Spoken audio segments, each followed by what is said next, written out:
दिल्ली का चुनावी दंगल खत्म हो गया है और अब नतीजों का इंतजार है। नतीजे 8 फरवरी को आएंगे, लेकिन इससे पहले जारी हुए एग्जिट पोल दिल्ली से आम आदमी पार्टी के विदाई के संकेत दे रहे हैं। दिल्ली का एग्जिट पोल, लगभग सभी एग्जिट पोल में भाजपा की सरकार। मैट्रिज भाजपा 35 से 40, आप 32 से 37, कांग्रेस 0 से 1। चाणक्य स्ट्रेटेजीज भाजपा 39 से 44, आप 25 से 28, कांग्रेस 2 से 3। पोल डायरी बीजेपी 42 से 50, आप 18 से 50, कांग्रेस 0 से 2। पीपुल्स इनसाइड बीजेपी 40 से 44, आप 25 से 29, कांग्रेस 0 से 1। जेबीसी पोल्स भाजपा 39 से 45, आप 22 से 31, कांग्रेस 0 से 2। रिपब्लिक भारत भाजपा 35 से 40, आप 32 से 37, कांग्रेस 0 से 1। पी मार्क भाजपा 39 से 49, आप 21 से 31, कांग्रेस 0 से 1। हालांकि एग्जिट पोल सामने आने के पहले आम आदमी पार्टी और भाजपा दोनों अपनी अपनी जीत का दावा करती नजर आईं। आम आदमी पार्टी ने अपनी सरकार के काम पर जीत का दावा किया, तो भाजपा का कहना रहा कि केजरीवाल सरकार से लोग तंग आ चुके हैं और वो बदलाव चाहते हैं। जाहिर तौर पे जो काम करेंगे उन्हीं को जनता वोट देगी। दिल्ली में परिवर्तन की लहर चल रही है। लोग भ्रष्टाचारी सरकार के खिलाफ वोट दे रहे हैं। कहने को तो कांग्रेस भी दिल्ली की सभी 70 विधानसभा सीटों पर चुनाव लड़ी, लेकिन उसका लड़ना भी न लड़ने के बराबर रहा। कांग्रेस शुरू में तो केजरीवाल सरकार के खिलाफ आक्रामक रही, लेकिन बाद में वो चुनाव के नाम पर राजनीतिक रस्म निभाती नजर आई। इसकी एक वजह शायद इंडी गठबंधन का आम आदमी पार्टी के साथ होना था। इसके साथ ही कहा जा रहा है कि कांग्रेस ने दिल्ली में अपनी नाक बचाकर आपको सेफ पैसेज देने की कोशिश की। मतदान के दिन कांग्रेस नेताओं के बयान में भी यही दिखा। कांग्रेस नेताओं ने जीत का दावा तक नहीं किया। संविधान ने आपको सबसे बड़ा, सबसे अहम अधिकार दिया है, इसका ठीक तरह से इस्तेमाल करिए। मैं जानती हूँ कि दिल्ली की जनता उठ चुकी है। जहाँ जहाँ मैं जाती हूँ लोग कह रहे हैं कि पानी की सुविधा ठीक नहीं है, सड़कों की सुविधा ठीक नहीं है, पोल्यूशन इतना ज्यादा हो रहा है, तमाम समस्याएं, इनका हल करना है तो आइए, बाहर आइए, वोट डालिए। दिल्ली यूं तो छोटा और अपूर्ण राज्य है, लेकिन इसके चुनाव के नतीजे बहुत हद तक राष्ट्रीय राजनीति में असर डालेंगे। केजरीवाल चौथी बार सरकार बनाते हैं तो उनका कद राष्ट्रीय स्तर पर उभरेगा। आपके दिल्ली और पंजाब से बाहर विस्तार की उम्मीदें बढ़ेंगी। हारे तो उनके राजनीतिक पराभव की आशंका से इनकार नहीं किया जा सकता। बीजेपी जीती तो विपक्ष का ये नैरेटिव लगभग खत्म हो जाएगा कि देश से मोदी मैजिक खत्म हो चुका है। साथ ही सियासत के लिए एक मैसेज ये भी होगा कि सिर्फ फ्रीबीज से चुनाव नहीं जीते जा सकते, क्योंकि दिल्ली में आपका अस्तित्व ही इन पर टिका था। कांग्रेस के लिए वही परिणाम रहे तो उसके लिए इशारा साफ होगा कि दिल्ली अभी दूर है। Bureau report, IND 24।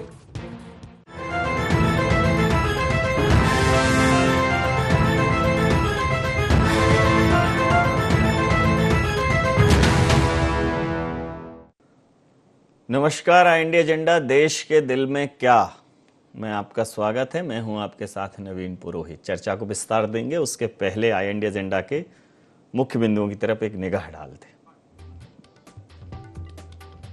कितने सटीक साबित होंगे दिल्ली के एग्जिट पोल? क्या मोदी मैजिक है बरकरार रेवड़ी कल्चर की हार? दिल्ली जैसे राज्य से सफाया क्या कांग्रेस के लिए भी नहीं है खतरे की घंटी? क्या फेल हुआ केजरीवाल का करप्शन फ्री मॉडल? नमस्कार, इन्हीं सवालों के साथ चर्चा में आप सबका पुनः स्वागत है। यूं तो यह सब अनुमान पर आधारित है, लेकिन जो एग्जिट पोल आ रहे हैं, जैसे मैट्रिक, चाणक्य स्ट्रेटेजीज, पोल डायरी, पीपुल्स इनसाइड, जेबीसी पोल, रिपब्लिक भारत और पी मार्क, ये 8 exit poll Bharatiya Janata party को दिल्ली में सरकार बनाने की स्थिति में दिखा रहे हैं। अगर ऐसा होता है तो ये बड़ा परिवर्तन है और कांग्रेस को वो तीसरे नंबर पर दिखा रहे हैं। अभी तक एग्जिट पोल के नतीजे से परिणाम ऐसा नहीं है कि एग्जिट पोल के नतीजों के विपरीत ना आए हों। कई बार तो एग्जिट पोल के जो अनुमान है उसके समर्थन में चले गए और बियॉन्ड बाउंड्री चले गए।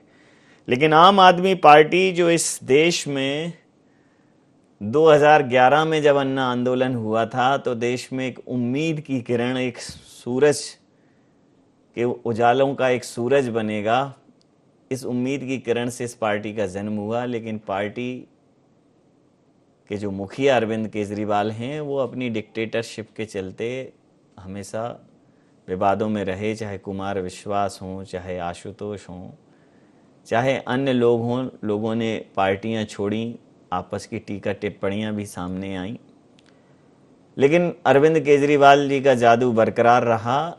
लेकिन अगर जादू की बात करें तो उन्होंने दिल्ली में सब फ्री, पानी, बिजली, कई बार वो बिजली के तार जोड़ते नजर आए। एक जो पॉलिटिकल ड्रामा है वो शुरू किया और फिर उनके देखा देखी बहुत लोगों ने किया। बात थी लोकपाल की, बात थी शुचिता की, बात थी पारदर्शिता की, बात थी सुशासन की, बात थी सहजता की। फिर जो उनकी लिकर पॉलिसी थी, फिर उसमें लिकर में इन्वॉल्वमेंट, फिर जेल, खेल, तमाम ऐसी चीज़ें हुई। फिर शुरुआती दौर में बंगला नहीं लेंगे, गाड़ी नहीं लेंगे, फिर नज़र लागी राजा तोरे बंगले पे, फिर सबको गाड़ियाँ, तो एक स्टैंड कायम नहीं कर पाए। गांधी बनने के लिए बहुत मेहनत करनी होती है। कोई भी रोल मॉडल बनने के लिए रोल मॉडल व्यक्ति एक दिन में नहीं बनता।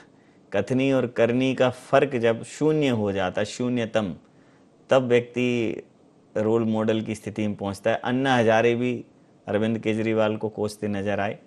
हालांकि आपने अपना विस्तार करके पंजाब में भी सरकार बनाई, लेकिन जिस प्रकार की एक अलग राजनीति की, एक फेयर राजनीति की जो उम्मीद थी, वो अरविंद केजरीवाल जी ने अपनी एक हाफ शर्ट, ओपन शर्ट, चप्पल पहन के चलना, ये सब, इन सब की ज़रूरत नहीं। आप अच्छे से कोट पैंट पहनो जो नॉर्मल आदमी पहनता है, रेमंड्स वगैरह के बहुत अप्रोचेबल हैं। वो सब दिखावे की जो राजनीति हुई। हालांकि भारतीय जनता पार्टी और कांग्रेस, इन सब से मोहभंग हुआ था, तभी लोगों ने आम आदमी पार्टी को चुना था। लेकिन ये जो एग्जिट पोल के नतीजे हैं वो आम आदमी पार्टी का सफाया करते हुए दिख रहे हैं। तो इसी मुद्दे पर करेंगे चर्चा। केदार शिरोही जी प्रवक्ता हैं मध्य प्रदेश कांग्रेस के, गुंजन चौकसे जी मीडिया वार्ताकार मध्य प्रदेश भारतीय जनता पार्टी के हमारे साथ हैं, अतुल शर्मा जी प्रवक्ता मध्य प्रदेश आपके हमारे साथ हैं, आशीष दुबे जी वरिष्ठ पत्रकार हमारे साथ हैं। आप समस्त महानुभावों का बहुत बहुत स्वागत है। सवाल वही है अतुल जी, आपका क्या होगा जनाबे आली? इनकी तो जैसे तैसे कट जाएगी, क्योंकि कुछ न कुछ राज्यों में हैं ये। देखिए, जब केजरीवाल जी ने संकल्प लिया था राजनीति में आने का, तब उन्होंने शायद ये कभी नहीं सोचा होगा कि मेरा क्या होगा जनाबे आली। तो बात थी देश को बदलने की। अब देखिए, मेन मुद्दे की बात करते हुए सभी पार्टी के नेता कतराते हैं और कहीं ना कहीं 90% में मीडिया को भी इसमें शामिल करना चाहूंगा। सारी बातें केजरीवाल जी के खिलाफ नेताओं के मुंह से सुनने को मिली, लेकिन किसी ने यह नहीं कहा कि 65 साल पहले अगर दिल्ली में 22,000 क्लासरूम बने थे, सरकारी स्कूलों की बात कर रहा हूं, और 10 साल के अंदर केजरीवाल जी ने कितने 22,711 बनाए। ऑन रिकॉर्ड बोल रहा हूं आपके चैनल में। तो यह क्या उस लिए था कि मेरा क्या होगा जनाबे आली? आम आदमी पार्टी एक विचारधारा है।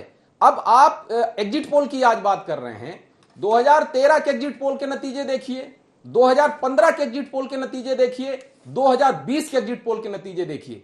दिल्ली की जनता जाति और संप्रदाय के हिसाब से कभी वोट नहीं की है। वो काम की राजनीति, शिक्षा और स्वास्थ्य की राजनीति पे हमेशा वोट की है। और 2008 का जो परिणाम आएगा, आप सही कह रहे हैं, वो ऐतिहासिक होगा और इससे एक पूरे देश में बहुत अच्छा मैसेज जाएगा। एक एग्जिट पोल का आपने नाम लिया, रिपब्लिकन पोल, शायद रिपब्लिक पोल, क्षमा चाहता हूं। जी। पता करिए आप, अब आपको तो पता ही होगा कि ये एग्जिट पोल के मालिक कौन है। ये पूरा सरगना चलाते हैं। मैं सिर्फ आम आदमी पार्टी के कार्यकर्ताओं से यह अपील करूंगा आज कि 3 रातें आपको सोना नहीं है, 3 रातें आपको जगते रहना है। अगर आप चाहते हैं कि केजरीवाल की जन कल्याणकारी योजनाएं अगले टर्म में भी दिल्ली की जनता को मिले। जी, 3 रात जागिए। केदार जी, मैं अरविंद केजरीवाल जी को मैंने खूब सुना है। 2011 में ही मैं मीडिया में मेरी एंट्री हुई, क्योंकि उसके पहले मेरा मीडिया के से दूर दूर तक वास्ता नहीं था। तो बड़ा उस समय पे बड़ा एक सेंसेशन था कि अरे वाह, देश बदल रहा है, देश बदल रहा है, राजनीति स्वच्छता की होगी। स्वच्छता की जब राजनीति होगी, मीडिया की ज़रूरत ही कहाँ उतनी रहती है। फिर तो कोई एक अच्छा माहौल था। लेकिन अरविंद केजरीवाल जब सत्ता में आए तो उन्होंने बहुत कागज़ लहराए और उन्होंने कहा कि जैसे ही सरकार आएगी, शीला दीक्षित जी, स्वर्गीय शीला दीक्षित जी, उनको लेके उन्होंने बहुत बातें की, बहुत दावे किए कि जैसे ही आएंगे जेल में भर देंगे। और कांग्रेसियों ने बहुत भ्रष्टाचार से दिल्ली को सराबोर कर दिया है। लेकिन मजाल है कि कोई एक कांग्रेसी कभी जेल गया हो। और फिर वो बातें चाहे कांग्रेस को जेल भेजने की हों, जांच कराने की हों, लोकपाल की हों, वो किसी और रास्ते से चली और किसी और रास्ते पर पहुंच गई। लेकिन उन्होंने कांग्रेस को प्रॉपर धकेला दिया, ढंग से आउट ऑफ फील्ड कर दिया। क्या कहेंगे? बिल्कुल, ये एक बड़ी सोची समझी रणनीति थी।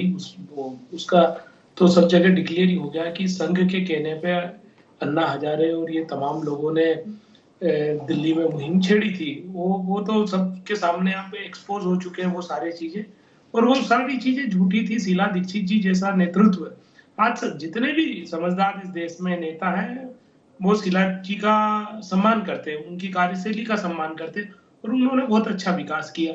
जो अरविंद केजरीवाल जी ने जितने झूठे आरोप लगाए थे, उन्हीं आरोपों का उनको अभी परिणाम भुगतना पड़ रहा है। जनता जान चुकी है कि उस समय इन लोगों ने मिल के एक तरीके से ड्रामा किया और उन्हें बदनाम करने की कोशिश की गई, जबकि उन्होंने अपनी क्षमता के अनुरूप बहुत अच्छा विकास किया था। दिल्ली को रोड दिए थे, फ्लाईओवर दिया था, ट्रैफिक मुक्त किया था, तमाम तरह का जो इंफ्रास्ट्रक्चर जहां उसकी क्षमता के हिसाब से बनना चाहिए था, उन्होंने अच्छा किया। उसके बाद मीडिया, सोशल मीडिया, ये तो सभी उस समय मैनेज ही थे एक तरीके से।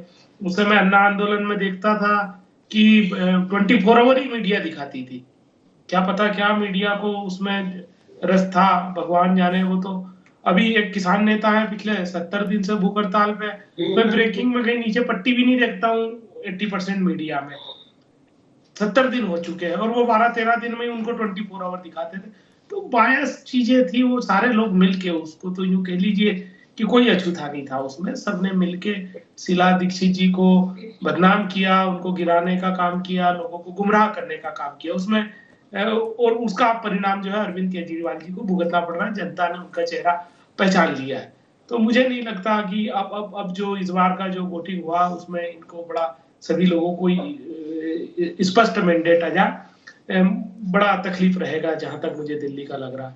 और मैं हमारा बोल दूं, हम सरकार पर नहीं बना रहे नहीं। लेकिन ये जो एग्जिट पोल में बीजेपी को बढ़त दिख रही है, आप उससे इत्तेफाक रखते हैं? क्योंकि आपको तो लगभग शून्य पे खड़ा कर दिया है, 1-2-1, 1-2-1, आप बस लेफ्ट राइट लेफ्ट ही हो रहे हैं।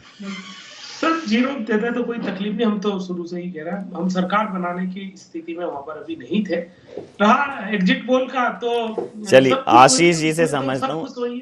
आशीष जी, मध्य देश की राजनीति में एक उम्मीद की किरण जब भी शुरू हुई है, फिर वो किसी की भी हो, वो कुछ दिनों तक जगमगाई है और फिर बुझ गई है। चाहे फिर जनता पार्टी की सरकार हो, मुरारजी देसाई की सरकार, के गरीबों की सरकार, आम आदमी की सरकार हो, चाहे आम आदमी पार्टी हो, केजरीवाल जी के जो स्टेटमेंट और उनके जो सहयोगियों के स्टेटमेंट थे शुरुआती दौर में, वीआईपी कल्चर ख़त्म करना, बंगला नहीं लेना, गाड़ी नहीं लेना, फिर वो सब चीज़ों का इस्तेमाल करना, तो शुरुआत में ही सोच समझ के बोलना था। लोगों ने धीरे धीरे एक परिवर्तन देखा राजनीति में, उनकी जो बयानबाजी है वो देखी, और कोई बहुत फर्क समझ में नहीं आया उन्हें। उनको ये, लोगों को ये लगा कि इससे तो बेहतर वो हैं, कम से कम वो ऐसा दावा नहीं करते परम पवित्र होने का। मतलब एक इससे जो लोगों की एक उम्मीद थी वो धूमिल हुई। और केजरीवाल जी को जिस प्रकार से, देखिए उनको जिस प्रकार से ईडी, सीबीआई ये सब चीज़ों का सामना करना पड़ा, वो इस पर आरोप लगाया उन्होंने कि सब साजिशन उन्हें फंसाया गया। लेकिन केजरीवाल जी के साथ संवेदना किसी की नहीं है। आप किसी पार्टी को देख लें चाहे कांग्रेस हो जिसके साथ केजरीवाल जी खड़े थे या अन्य कोई पार्टी, इनके साथ संवेदना नहीं है किसी की, अलग थलग पड़ती दिखाई दे रही है विपक्ष के तौर पर भी, क्या कहें? ये तो बात सही है कि एंटी इनकम्बेंसी जैसा जो एक चक्रवात जैसा होता है वो वहां पर साफ नजर भी आता है। और केजरीवाल की लोकप्रियता में थोड़ा सा नुकसान उनको हुआ है कि बहुत सारे जो राजनीतिक ये सारी चीजें, लेकिन देखिए दिल्ली की जो संरचना है, वहां का जो वोटों का जो गणित है, वो उसमें अभी अंतिम, हालांकि अभी तो प्रारंभिक अनुमान है, निष्कर्ष आने में समय लगेगा, लेकिन ये सब कुछ निर्भर तभी करेगा अरविंद केजरीवाल का वहां से जो पराभव अगर होता है उनकी सरकार का, तो वो सिर्फ तब होगा जब भारतीय जनता पार्टी का वोट बैंक जो है अप्रत्याशित रूप से बढ़े। जो उनका वोट बैंक 32-36% के बीच में हमेशा से ठहरा हुआ है, वो यदि 7-8% बढ़ता है तो कांग्रेस का वोट जो है, वोट शेयर जो है, वो 4 से 8, 4 से 10-12 तक आए, तब जाकर ये स्थिति बनेगी कि आम आदमी पार्टी को बहुमत से पीछे रहना है। आम आदमी पार्टी के साथ ये बात जरूर है कि बहुत सारी बातें ऐसी हुई हैं। 3 बार वहां जनता ने उनको जिताया, मैंने उनके कई वहां चुनाव कवर किया, उस समय वही काम करता था। तो ये एक सिंपैथी और एक अजीब किस्म की जो कहना चाहिए समर्थन उनके साथ हमेशा से। उन्होंने वहां पर अपनी तमाम इन सारे आरोपों और इन सब के बावजूद जो उनका एक आम आदमी पार्टी का जो वोट बैंक बना, जो कांग्रेस का वोट बैंक कभी हुआ करता था, दलित, मुस्लिम और जो अति गरीब या पिछड़े या इस तरह के लोग थे, तो उस पर उन्होंने सीधा अपना होल्ड करके रखा। जो दिल्ली के शिक्षित और जो दूसरे तरह के मतदाता हैं, जिनको हम मान सकते हैं कि ज्यादा विचार करते हैं, वो मतदाता, वो 33-34% है जो भाजपा को हमेशा से वोट देते आए। लेकिन जो बाकी वोटर है, जिसको इन सारी चीजों से बहुत ज्यादा मतलब नहीं है, वो इस बात पर बात करता है कि शिक्षा, स्वास्थ्य, पानी, बिजली पर उन्होंने अपना वादा पूरा कर दिया। तो इसलिए ये लड़ाई इसलिए दिलचस्प हो गई है कि अब जो है कितना वोट परसेंट या कितनी सेंध उनके जो कोर वोटर हैं, उनके जो हार्डकोर समर्थक है, उन तक पहुंचे। बिल्कुल सही बात। पिछले चुनाव में 83% दलित वोट जो है आम आदमी पार्टी को गए। बिल्कुल सही। इसके अलावा 61% मुस्लिम वोट आम आदमी पार्टी 83% मुस्लिम वोट गए थे कांग्रेस आम आदमी को, और 61 गए थे मुस्लिम वोट आम आदमी, और महिलाओं के करीब 60% वोट मिले। तो इसलिए जो है यहाँ पर भाजपा और कांग्रेस ने कितना काम किया, यहाँ पर उनकी विश्वसनीयता को, या यहाँ पर उनके जो सो कॉल्ड हम कह लें वादा खिलाफी है, या उनका बदला हुआ जो आम आदमी पार्टी का स्वरूप है, उससे लोग कितना डिटैच हुए, ये इस पर निर्भर करता है। बिल्कुल ठीक बात। तो ये बात बिल्कुल सही है कि आम आदमी पार्टी का पिछले 3-4 सालों में उनके कामकाज का आकलन सख्त हो गया है, और लोग समझने लगे हैं कि वो जिन वादों को या जिन बातों को बहुत कमिटेड रूप से कहते आए थे, उससे थोड़ा दूर गए।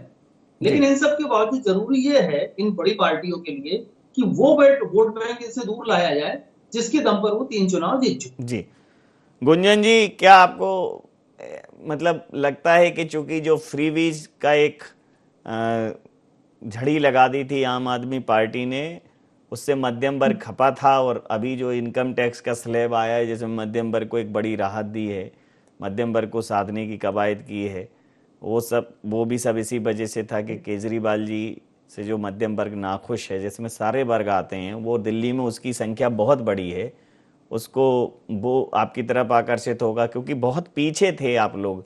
बहुत बड़ा मार्जिन जो है चाहिए जीतने के लिए, जहां केजरीवाल जी 100% सरकार होने का दावा कह रहे हैं, वो कह रहे हैं ये सब मैनेज है, सब क्लियर हो जाएगा 8 तारीख को, क्या कहेंगे? नवीन जी, जनता बहुत जागरूक है, और दिल्ली की जनता ने ये साबित किया है कि दिल्ली की जनता भी अब जागरूक है। दिल्ली की जनता ने आपदा को हटाया है और विकास के रास्ते को अपनाया है। विकास अगर पूरे देश में किसी की रणनीति रही है विकास की, तो वो भारतीय जनता पार्टी की सरकार की रही है। जो आपने और हम सब ने एक विकसित राज्य 2047 की संकल्पना की थी, जो राम राज की परिकल्पना की थी, उसे अगर किसी ने साकार किया है तो वो हमारे यशस्वी प्रधानमंत्री श्री नरेंद्र मोदी जी के नेतृत्व में भारतीय जनता पार्टी साकार कर रही है। इसलिए जनता अब भारतीय जनता पार्टी के उस विकास मॉडल पे आगे बढ़ रही है, भ्रष्टाचार मॉडल को खत्म करते हुए उस पे आगे बढ़ रही है। अब आप बताएं, मैं दूसरा उदाहरण, ये अरविंद केजरीवाल जी, ये वही हैं जिन्होंने कभी कहा था हम कांग्रेस का साथ कभी नहीं दिखेंगे, और इंडी गठबंधन के नाम पे जो ठगबंधन इन्होंने बनाया, इनका एक ही मोटिव था कि मोदी को कैसे हराना है, लेकिन ये उसमें विफल रहे, इनकी वो फेलियर थी। लेकिन आज आपने दोनों प्रवक्ता को सुना, आपके प्रवक्ता को भी सुना और कांग्रेस की, दोनों में एक चीज कॉमन थी नवीन जी, एक चीज कॉमन थी कि उन दोनों ने एक दूसरे पे आरोप प्रत्यारोप लगाया, और दूसरी चीज कॉमन थी उन दोनों ने मीडिया पे आरोप और प्रत्यारोप लगाया। और देश की जनता ये सब समझती है और देखती है। ये झूठ, फरेब, तथ्यहीन, सत्यहीन और निराधार आप पार्टी के जितने विचार रहे हैं, जो इनका विजन रहा है, जो इनके रास्ते इन्होंने चुने हैं, वो जनता ने अब निकाल फेंका है और जनता ने आज उन्हें दिखाया है। अब ये कहेंगे एग्जिट पोल सब खरीदे हुए हैं, फिर ये कहेंगे थोड़े दिन बाद जब रिजल्ट आ जाएंगे तब ये कहेंगे ईवीएम पूरी तरीके से मैनेज थी। तो जहां ये हारते हैं वहां यहाँ ठीकरा ये फोड़ने के लिए पहले से तत्पर रहते हैं और तैयारी पहले से हार की कर चुके हैं, तो ईवीएम पे अपना भाषण ये तैयार करके बैठे होंगे। तीसरी बात, जब इनके ऊपर इतना बड़ा एक स्कैम में इनका नाम आया, ये जेल चले गए, इनको शर्म नहीं आई कि मुख्यमंत्री पद से इन्होंने इस्तीफा नहीं दिया? ये दर्शाता है कि ये सिर्फ कुर्सी के लालच में रहे हैं। राजनीति को अब आती नहीं है, किसी को नहीं आ रही कि पिछले 10-15 सालों में किसी को शर्म आई हो। इनके जितने साथ है, अन्ना हजारे, मैं तो आप एक नाम बताओ जिसको शर्म आई हो। अब शर्माना राजनीति ने छोड़ दिया, अब राजनीति हो गई है बोल्ड, और राजनीति बना रही है गोल्ड। जो निकलता है सौरभ शर्मा जैसों के घर में 51 किलो निकल रहा है, और जांच में देखना कोई नहीं, किसी का नाम नहीं आएगा, ये भी बहुत क्लियर है। वो तो चूंकि हो गया कैसे भी। नवीन जी, अगर मध्य प्रदेश की बात करें तो मध्य प्रदेश में मैं किसी की नहीं, मैं पूरे देश की बात कर रहा हूँ। मैं तो ये मैं पूरे देश की राजनीति की बात कर रहा हूँ। आप समझिए, सौरभ शर्मा तो प्रतीक है। मैं तो नरेंद्र मोदी जी के नेतृत्व में सौरभ शर्मा तो एक प्रतीक है। ऐसे तमाम शर्मा हैं, कोई व्यापम में है, कोई कहीं है, तमाम है, मतलब पूरे देश में ही ऐसा है। मैंने कहा पूरे देश की राजनीति को अब शर्म नहीं आती। अब राजनीति थोड़ी बोल्ड हो गई है। जैसे बॉलीवुड में देखो, पहले कल्चर था, अब बोल्ड हो गया। अब उन चीजों को मीडिया भी लिखती है, बोल्ड और हॉट अवतार। अब राजनीति का ये बोल्ड और हॉट अवतार है। अब राजनीति को शर्म नहीं आती। अतुल जी, अभी कुछ दिन पहले दिल्ली में केजरीवाल जी ने कह दिया, वो जहर मिला दिया, दिल्ली के लोगों को पानी पिला दिया। ये सब बातें राजनीति में करनी चाहिए, अच्छी बात है क्या? नहीं, बिल्कुल करनी चाहिए। अगर जहर मिला है तो जहर की बात होगी। तो अभी कोर्ट ने उनको समन जारी किया, सोनीपत कोर्ट ने तो क्या क्या नहीं किया। अब वही कोर्ट ने तो हमारे टॉप लीडरशिप को बरी भी तो किया, जमानत पे बाहर है। कोर्ट के संज्ञान में जब मामला जाएगा तो देखिए, द्विपक्षीय हो चाहे त्रिपक्षीय हो, कोर्ट को समय लगता है। कितने भारत देश में केस चल रहे हैं, तो ये हम कह नहीं सकते हैं। अब हम जाएंगे, हम अपना पक्ष रखेंगे। 7.2 ppm अमोनिया के पानी को आप क्या जहर नहीं कहेंगे? ये सवाल है मेरा जनता से। और बीजेपी की पैनलिस्ट बैठी है मीडिया की, 7.2 ppm अमोनिया का पानी जहर है कि नहीं है वो बता दें खुद हाँ ना में, मैं चुप हो जाऊंगा, मैं अपने शब्द वापस ले लूंगा। पी पाएंगे आप 7.2 ppm अमोनिया का पानी? अच्छा, एक चीज और है, रेवड़ी कल्चर की बात आई। नहीं तो ये जहर उन्हें अभी चुनाव के टाइम पे ही देखा, तो चुनाव के टाइम उन्होंने बढ़ाया। भाई बीजेपी देखिए एक प्रोजेक्ट बनाती है, एक परसेप्शन बनाती है, और आज जो थोड़ा बहुत उनको एग्जिट पोल में जो 2-4 सीटें, एग्जिट पोल की बात कर रहा हूं, ऐसा होना नहीं है 8 तारीख को रिजल्ट में, तो वो परसेप्शन ही है। और दिल्ली की जनता को डरा के कि भाई, उनको ये करके कि केजरीवाल के ऊपर आरोप मर दो कि अरे यार ये तो अब लास्ट में खराब पानी, इसको मुद्दा बनाना चाहती थी। आयुष्मान कार्ड की योजना को मुद्दा बनाना चाहती थी। कोर्ट ने कहा ना आयुष्मान योजना के बारे में कि दिल्ली में इससे अच्छी स्वास्थ्य व्यवस्था है, कोई जरूरत नहीं लागू होने की। तो कोर्ट की बात कोर्ट पे रहने दीजिए। हम शुरू से लड़ते आए हैं, हम आगे भी लड़ेंगे। केदार जी, आप तो स्वीकार ही कर रहे हैं कि आप वहां जीतने की स्थिति में नहीं है। सर, मैं एक चीज और बता देता हूं आपको जी। जो कल वहां से अमेरिका से जो आया ना जहाज में, कल दिल्ली था, 2-3 दिन से दिल्ली था। वो जहाज आया है ना, वो भाजपा को कर गया बराबर। भाजपा की सरकार नहीं बन रही, इतना मैं आपको बता दूं। बाकी आपका प्रश्न पूछिए।